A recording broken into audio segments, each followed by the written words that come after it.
یہ صرف ایک کہانی نہیں، یہ ایک ایسی خبرداری ہے جو وقت کی گہرائیوں سے گونجتی ہے، ایک ایسی حقیقت جس کا ذکر صدیوں سے ہوتا آ رہا ہے۔ انسانیت کی پوری تاریخ کا سب سے بڑا اور سب سے خطرناک امتحان، دجال کا امتحان۔ ان الفاظ کی ہیبت کو محسوس کیجیے۔ آدم کی تخلیق سے لے کر اس دنیا کے اختتام تک انسانیت نے اس سے بڑا فتنہ نہ کبھی دیکھا اور نہ کبھی دیکھے گی۔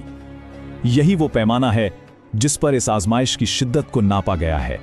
اس فتنے کی سنگینی کا اندازہ اس بات سے لگایا جا سکتا ہے کہ یہ خبرداری صرف آخری نبی محمد صلی اللہ علیہ وسلم نے نہیں دی، بلکہ ان سے پہلے آنے والے ہر ایک پیغمبر نے اپنی امت کو اس عظیم دھوکے باز سے آگاہ کیا۔ یہ ایک ایسی عالمگیر خبرداری ہے جو صدیوں کا سفر طے کرتی ہوئی ہم تک پہنچی ہے۔ دیکھیے، قیامت کی اور بھی بہت سی نشانیاں بیان کی گئی ہیں، لیکن دجال کا ظہور ان سب سے مختلف ہے۔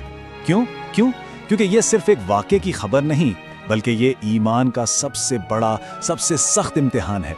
ایک ایسی آزمائش جو سچ اور جھوٹ کے درمیان ہر فرق کو مٹا کر رکھ دے گی۔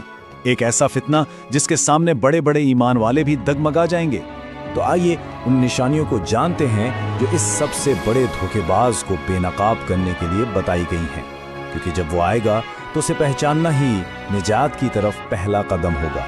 پیشگوئیوں میں اس کی شکل و صورت اور خصوصیات کو اتنی واضح سے بیان کیا گیا ہے کہ کوئی شک و شبہ باقی نہ رہے۔ اس کا پورا لقب ہے المسیح الدجال۔ لفظ مسیح، سچے مسیحا، حضرت عیسیٰ علیہ السلام کے لیے بھی استعمال ہوتا ہے۔ تو دجال کو جھوٹا مسیحا اس لیے کہا گیا کیونکہ وہ آ کر انہی کی نقل کرے گا، انہی جیسے معجزات دکھانے کی کوشش کرے گا۔ جبکہ لفظ دجال عربی زبان کے لفظ دجلہ سے نکلا ہے، جس کا مطلب ہے سچائی کو جھوٹ سے ڈھانپ دینا، اور یہی اس کا بنیادی کام ہوگا، ایک عالمی گیر دھوکہ۔ اس کی سب سے واضح، سب سے نمایاں نشانی وہ کانا ہوگا۔ اس کی دائیں آنکھ بالکل اندھی ہوگی اور حدیث کے مطابق ایک ابھرے ہوئے انگور کی طرح دکھے گی۔ سوچئے، یہ ایک ایسی ظاہری کمی ہے جو اس کے خدا ہونے کے دعوے کو پہلی نظر میں ہی جھٹلانے کے لیے کافی ہوگی۔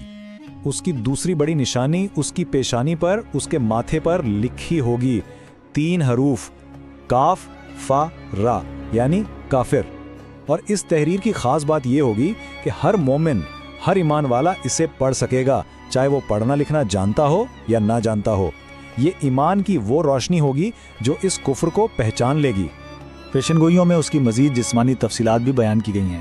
بتایا گیا ہے کہ وہ ایک نوجوان ہوگا جس کی رنگت سرخ ہوگی، اس کے بال گھنگرالے ہوں گے، سینہ اور پیشانی چوڑی ہوگی اور اس کے جسم میں ہلکا سا خم ہوگا۔ ایک اور نشانی یہ ہے کہ وہ اولاد پیدا کرنے کی صلاحیت سے محروم ہوگا۔ ان تمام نشانیوں کے بعد ایک سب سے بڑی اور واضح دلیل پیش کی گئی ہے۔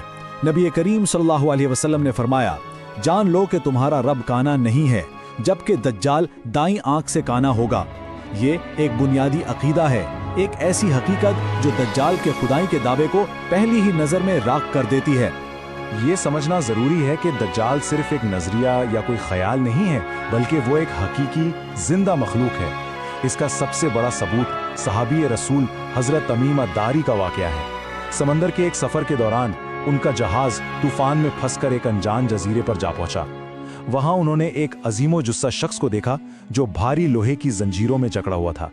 اس شخص نے ان سے کچھ سوالات کیے اور پھر آخر میں یہ انکشاف کیا کہ وہی مسیح الدجال ہے اور جلد ہی اس کے نکلنے کا حکم دے دیا جائے گا۔ لیکن دجال کا ظہور اچانک نہیں ہو جائے گا۔ اس کے آنے سے پہلے دنیا ایک ایسی صورتحال میں ہوگی جو اس کے فتنے کے لیے زمین کو بالکل ہموار کر دے گی۔ ایک ایسی دنیا جہاں انسانیت اخلاقی اور مادی بحران کی گہری تاریکیوں میں ڈوبی ہوگی۔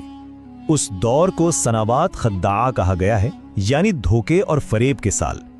یہ ایک ایسا وقت ہوگا جب معاشرے کے سارے معیار الٹ جائیں گے، جھوٹ بولنے والے کو سچا سمجھا جائے گا اور سچ بولنے والے کو جھوٹا قرار دیا جائے گا۔ امانت دار کو خیانت کرنے والا اور خیانت کرنے والے کو امانت دار سمجھا جائے گا۔ ایسے وقت میں جب حق اور باطل کی پہچان ہی ختم ہو جائے گی، ایک جھوٹے مسیحا کی آمد کے لیے سٹیج تیار ہو چکا ہوگا۔ اس اخلاقی زوال کے ساتھ ساتھ ایک شدید مادی بحران بھی پیدا ہوگا۔ دجال کے ظہور سے ٹھیک پہلے 3 سال کا سنگین قحط پوری دنیا کو اپنی لپیٹ میں لے لے گا۔ پہلے سال آسمان اپنی 1/3 بارش روک لے گا اور زمین اپنی 1/3 پیداوار۔ دوسرے سال یہ مقدار بڑھ کر 2/3 ہو جائے گی، اور پھر آئے گا تیسرا سال جس میں آسمان سے بارش کا ایک قطرہ نہیں برسے گا